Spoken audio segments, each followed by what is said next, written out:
Hello बच्चों, टुनटुन मौसी की कहानी टुनटुन मौसी की जुबानी। एक जंगल में एक चिड़िया रहा करती थी।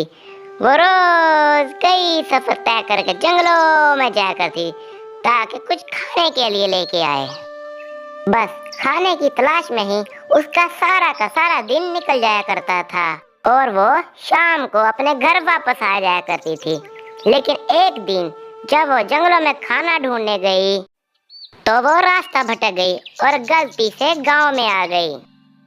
गांव में उसे कहीं भी कुछ भी खाने के लिए दिखाई नहीं दे रहा था, लेकिन उसने अपनी कोशिश जारी रखी। लेकिन बेचारी चिड़िया जब वो पेड़ पर बैठने के लिए गई तो वो वहां पर उसका पाँव फंस गया और उसने बहुत आवाजें मारी, बचाओ बचाओ बचाओ।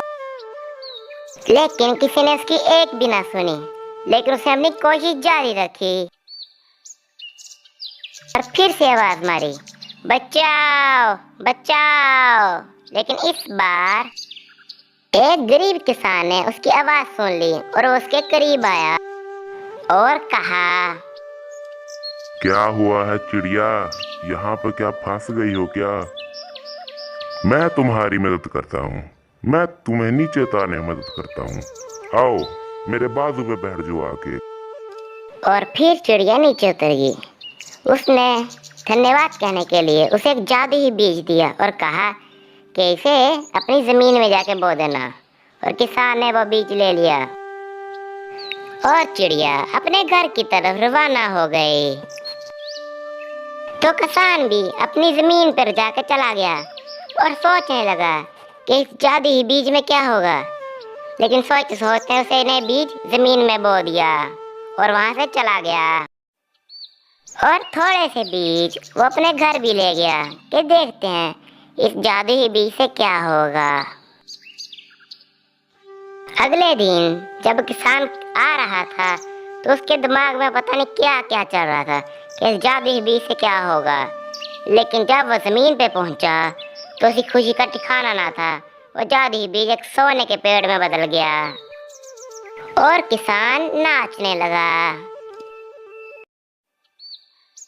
ये सब एक सेठ देख रहा था और सोचता, अगर मैं भी उस चिड़िया को पकड़कर उससे ये बीज ले लूं तो मैं भी अमीर हो जाऊंगा।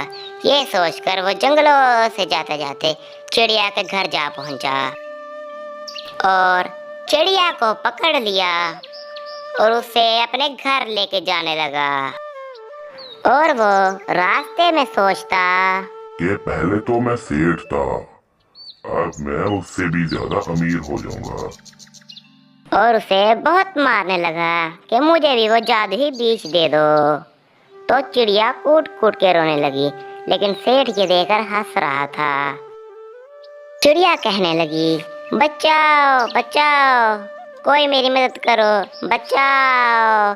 इतने में वहाँ गरीब किसान पहुँच आया और किसान उसे आके मारने लगा। लेकिन चिड़िया ने सेठ की आंखों को अंधा कर दिया था, उसे सफेद कर दिया था। किसान ने उसे बहुत मारा कि सेठ कहने लगा, मुझे छोड़ दो मुझे छोड़ दो। तो किसान ने गुस्से से कहा, अब तू कोई नन्ही चिड़िया पर इतना जुल्म करेगा क्या? तो जब किसान वहां से जाने लगा तो सेठ ने पीछे से अपनी बंदूक निकाली, लेकिन चिड़िया ने आकर उसे चोंचों से मारा और सेठ वहीं बेहोश हो गया। और यूं चिड़िया और किसान बहुत गहरे दोस्त बन गए और वो मिलकर रहने लगे। अगर आपको टुनटुन मौसी की ये कहानी अच्छी लगी हो तो वीडियो को लाइक करो, चैनल को सब्सक्राइब करो। टुनटुन मौसी आपके लिए एक और कहानी लेकर आएगी।